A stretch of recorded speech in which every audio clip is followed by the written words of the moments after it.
Bila benda tu dah terlalu kompleks meta bagi kontraktor, gini-gini kompleks sangat ke. Kadang-kadang sampai tahap kita ni rasa macam mutu. Putus angin lah. Putus angin.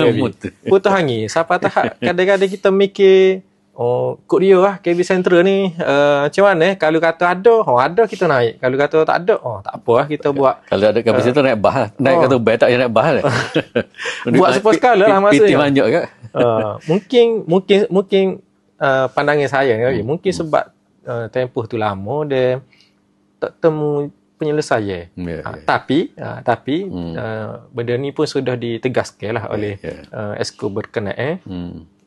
Katanya apa netan negak pun kita akan siap juga. Jadi kita saya ni macam tunggulah tengok lagu mana lah ke.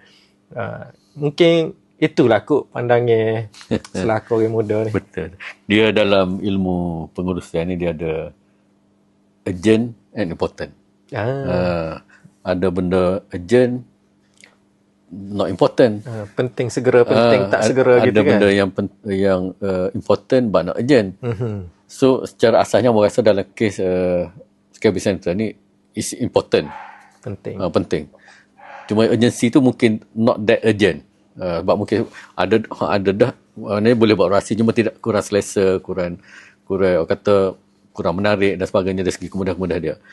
Tapi berbalik pada isu ni sebenarnya sebagai sebuah kerajaan, of course matlamat utama adalah untuk memikirkan kemudahan pada rakyat. Itu keutamaan. Tapi pada masa sama kita nak juga menjaga kepentingan keuangan, kepentingan negeri. Jadi sebab itulah dalam kita berurusan dengan kontraktor, pemaju dan sebagainya, bila kita nak memilih mana-mana kontraktor, kita nak kontraktor tu akhirnya win-win. Bukannya stesen bas siap, KB Central siap, tapi akhirnya dari segi kerajaan rugi, dari segi pendapatan, dari segi kos dan sebagainya. Jadi sebab itulah tu yang berlaku tarik tali dan sebagainya. Tetapi kalau kita dengar jawapan daripada Exco Infra, YB Datuk Dr. Izani kan, dia kata memang kerajaan betul-betul committed. Netan negak kita nak siap. Dan memang lah ni pun secara asasnya pihak kerajaan telah memulakan kerja tanah. Dan sebagaimana dijawab oleh Exco, kerja tanah ni sebelum betul-betul siap untuk naik infra ni lebih kurang setahun. Dia kerja tanah akan berjalan. So dalam masa setahun tu akan berlaku juga rundingan lah.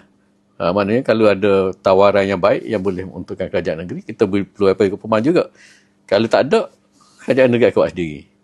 Jadi negara-negara insya-Allah Netan negara 2027 rakyat Kelantan akan dapat menggunakan kemudahan KB Central sekali dengan stesen ECRS.